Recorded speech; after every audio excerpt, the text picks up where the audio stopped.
Hello friends, welcome back to our channel. ఇవాల్టి వీడియోలో కుక్కర్లో చికెన్ బిర్యానీ ఈజీగా, టేస్టీగా, జ్యూసీగా ఎలా ప్రిపేర్ చేసుకోవాలో చూద్దాము. ఇది రైతాతో తీసుకుంటే చాలా టేస్టీగా ఉంటుంది. ఇది ఒకసారి కీరా రైతాతోటి అయితే ట్రై చేయండి, చాలా టేస్టీగా ఉంటుంది. కీరా రైతా ఎలా ప్రిపేర్ చేసుకోవాలో లింక్ నేను డిస్క్రిప్షన్ బాక్స్లో ఇస్తాను, ఒకసారి చెక్ చేయండి. ఒక మిక్సింగ్ బౌల్ తీసుకొని ఇందులోకి బాగా శుభ్రపరచుకున్న చికెన్ని ఒక హాఫ్ కేజీ వరకు తీసుకున్నాను. ఇందులోకి రుచికి తగ్గట్టుగా సాల్ట్ యాడ్ చేసుకోవాలి.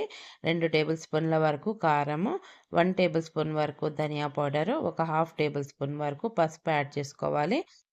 1 టేబుల్ స్పూన్ జీరా పౌడరు, తర్వాత 1½ టేబుల్ స్పూన్ వరకు బిర్యానీ మసాలాని యాడ్ చేసుకోవాలి. Half table spoon garam masala, కొద్దిగా కొత్తిమీర తరుగు, కొద్దిగా పుదీనా తరుగును కూడా యాడ్ చేసుకొని ఇందులోకి హాఫ్ కప్పు వరకు పెరుగుని, ఫ్రెష్గా ఉండే పెరుగుని యాడ్ చేసుకోవాలి. పెరుగు అనేది పులుపుగా ఉండే పెరుగునైతే యాడ్ చేసుకోకండి. తర్వాత ఇందులోకి ఒక హాఫ్ వరకు లెమన్ జ్యూస్ని యాడ్ చేసుకోవాలి. ఇలా లెమన్ జ్యూస్ ఇలా పిండేసుకున్న తర్వాత వీటన్నిటిని కూడా బాగా మిక్స్ చేసుకోవాలి. ఈ మసాలాలు అన్నీ కూడా చికెన్ ముక్కలకి బాగా పట్టేంత వరకు ఇలా వీడియోలో చూపిస్తున్న విధంగా ఇలా బాగా చేత్తోటి ఇలా బాగా మిక్స్ చేసుకోవాలి. ఇలా బాగా మిక్స్ చేసుకోవడం వల్ల మనకి చికెన్ ముక్కలకి బాగా ఉప్పు కారాలన్నీ కూడా బాగా పట్టి మనము బిర్యానీ వండుకుంటున్నప్పుడు జ్యూసీగా వస్తుంది చికెన్ అనేది. తర్వాత ఇది ఇలా మిక్స్ చేసుకున్న తర్వాత దీన్ని మినిమం ఒక 1 అవర్ పాటు మ్యారినేషన్ చేసుకోవాలి. మ్యాక్సిమం అయితే ఫ్రిడ్జ్లో పెట్టేసుకొని ఒక ఓవర్ నైట్ కూడా మనము మ్యారినేషన్కి పెట్టుకోవచ్చు. నేనైతే ఇక్కడ ఓవర్ నైట్ మ్యారినేట్ చేసుకొని పెట్టుకొని నెక్స్ట్ డే అయితే నేను ప్రిపేర్ చేశానండి. ఇది చికెన్ అయితే మనకి జ్యూసీగా వస్తుంది చికెన్ అనేది. ఇలా మ్యారినేషన్ చేసుకొని పక్కన పెట్టేసుకోవాలి. తర్వాత ఒక కుక్కర్ తీసుకొని ఇందులోకి 2 స్పూన్స్ వరకు ఆయిల్ని వేసుకుంటున్నాను. మీకు కావాలనుకుంటే ఘీ తోటి అయినా కూడా ప్రిపేర్ చేసుకోవచ్చు. తర్వాత ఇందులోకి హోల్ గరం మసాలా యాడ్ చేసుకోవాలి. సాజీరా, లవంగ, చెక్క, స్టార్ అనాసు, ఇలాచి, పెద్ద ఇలాచి, తర్వాత బిర్యానీ ఆకు 2 యాడ్ చేసేసుకొని వీటన్నిటిని కూడా ఒక్క నిమిషం వేయించుకున్న తర్వాత ఇందులోకి ఒక మీడియం సైజు ఉల్లిపాయని ఇలా పొడవుగా ముక్కలుగా కట్ చేసుకొని యాడ్ చేసుకొని ఉల్లిపాయ ముక్కలు కొద్దిగా కలర్ చేంజ్ అయ్యేంత వరకు మగ్గించుకోవాలి. ఇలా మగ్గిన తర్వాత ఇందులోకి ఒక 4-5 పచ్చిమిర్చిని కూడా యాడ్ చేసుకొని పచ్చిమిర్చి కూడా కొద్దిగా వేయించుకోవాలి. ఇలా వేగిన తర్వాత ఇందులోకి ఒక టమాటాని పొడవుగా ముక్కలుగా కట్ చేసుకొని వీటిని కూడా కొద్దిగా సాఫ్ట్గా అయ్యేంత వరకు మగ్గించుకోవాలి. ఇలా ఒకసారి మిక్స్ చేసుకొని సాఫ్ట్గా అయ్యేంత వరకు మగ్గించుకోవాలి. ఇలా మగ్గిన తర్వాత ఇందులోకి మనం ముందుగా మ్యారినేషన్ చేసుకొని పెట్టుకున్న చికెన్ని ఇందులోకి యాడ్ చేసుకోవాలి. నేను ఇక్కడ చికెన్ అయితే ఓవర్ నైట్ అయితే మ్యారినేట్ చేసుకొని పెట్టుకొని ఫ్రిడ్జ్లో పెట్టుకున్న చికెన్ అయితే యాడ్ చేసుకుంటున్నాను. మీరు తొందరగా కావాలనుకుంటే ఒక 1 అవర్ పాటు మ్యారినేషన్ చేసుకొని ఈ చికెన్ని ఇందులోకి యాడ్ చేసుకోవచ్చు. ఇలా చికెన్ యాడ్ చేసుకున్న తర్వాత వీటన్నిటిని కూడా ఒకసారి బాగా మిక్స్ చేసేసుకోవాలి.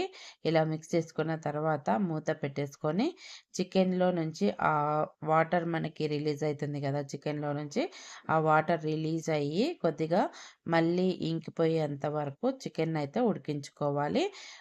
ఇందులోకి వాటర్ని ఏమీ కానీ యాడ్ చేయకూడదు. ఇలా మూత పెట్టేసుకొని చికెన్లో నుంచి వాటర్ రిలీజ్ అయ్యి తర్వాత ఆ వాటర్ కూడా మనకి కొద్దిగా ఇంకిపోయేంత వరకు చికెన్ అయితే ఉడికించుకోవాలి. మనకి ఇక్కడ చికెన్ అయితే ఒక 60% వరకు ఉడికితే సరిపోతుంది. ఆ తర్వాత చికెన్ వచ్చేసేసి మనము బియ్యం యాడ్ చేసుకున్న తర్వాత ఉడుకుతుంది కదా, అప్పటికి మనకి పర్ఫెక్ట్గా కుక్ అయిపోతుంది చికెన్ అనేది. తర్వాత ఇందులోకి ఒక 2 కప్పుల వరకు రైస్ని బాగా వాష్ చేసేసుకొని ఒక 15 మినిట్స్ పాటు నేను నానబెట్టుకున్న రైస్ని ఇందులోకి యాడ్ చేస్తున్నాను. నేను ఇక్కడ నార్మల్ రైస్ని అయితే తీసుకున్నాను. మీకు కావాలనుకుంటే బాస్మతి రైస్ని యూస్ చేయొచ్చు. ఇక్కడ 1 కప్ రైస్‌కి 2 కప్పుల వరకు వాటర్‌నైతే యూజ్ చేస్తున్నాను. అదే బాస్మతి రైస్ యూజ్ చేసి చేసుకునేటట్టుకుంటే 1 కప్ రైస్‌కి 1 ½ కప్పు వరకు వాటర్ అయితే సరిపోతుంది. తర్వాత ఇందులోకి కొత్తిమీరని కూడా యాడ్ చేసేసుకొని ఒకసారి వీటన్నింటిని కూడా మిక్స్ చేసుకోవాలి. తర్వాత ఇందులోనే మనము ఘీని కూడా యాడ్ చేసుకోవాలి. నేను ముందుగా ఇక్కడైతే ఆహ్, నూనెను వేసుకున్నాను కాబట్టి ఇందులోకి చివరగా నేను నెయ్యినైతే యాడ్ చేస్తున్నాను. ఇలా నెయ్యి కూడా యాడ్ చేసుకున్న తర్వాత ఒకసారి వీటన్నిటిని కూడా బాగా మిక్స్ చేసేసుకున్న తర్వాత మూత పెట్టేసుకొని ఒక 2 విజిల్స్ అంటే 2 విజిల్స్ వచ్చేంత వరకు వీటిని ఉడికించుకుంటే సరిపోతుంది. ఎక్కువ విజిల్స్ రానీయకండి. లేకపోతే మనకి రైస్ అనేది బాగా ఎక్కువగా కుక్ అయిపోతుంది. మెత్తగా అయిపోతుంది. అందువల్ల ఒక 2 విజిల్స్ వచ్చేంత వరకు ఉడికించుకుంటే సరిపోతుంది. 2 విజిల్స్ వచ్చిన తర్వాత చూడండి రైస్ ఎంత పర్ఫెక్ట్‌గా ఉడికిందో నేను చూపిస్తున్నాను. ఇక్కడ నార్మల్ రైసే నేను యూజ్ చేశాను. మీరు కావాలనుకుంటే బాస్మతి రైస్‌కి కూడా ఒక 2 విజిల్స్ వచ్చేంత వరకు ఉడికించుకుంటే సరిపోతుంది. ఇక్కడ చూడండి మనకి రైస్ అనేది పొడిపొడిలాడుతూ జ్యూసీగా ఉంటుంది ఈ బిర్యానీ అనేది. నేను ఇక్కడ చికెన్‌ని కూడా తీసి చూపిస్తాను చూడండి. మనకి చికెన్ కూడా పర్ఫెక్ట్‌గా ఉడికి ఉంటుంది. చూడండి నేను స్పూన్‌తో తీస్తుంటేనే మీకు క్లియర్‌గా తెలుస్తుంది కదా! చికెన్ అనేది పర్ఫెక్ట్‌గా కుక్ అయిపోయింది. ఈ బిర్యానీతో పాటు రైతా గానీ, లేదంటే ఏదైనా గ్రేవీతో గానీ సర్వ్ చేసుకోవచ్చు. చాలా టేస్టీగా ఉంటుంది. ఒకసారి తప్పకుండా ట్రై చేయండి. ఈ వీడియో గనుక మీకు నచ్చినట్టయితే లైక్ చేయండి, షేర్ చేయండి. అండ్ నా ఛానల్‌ని కొత్తగా చూసేవాళ్ళు సబ్స్క్రైబ్ చేసుకోండి.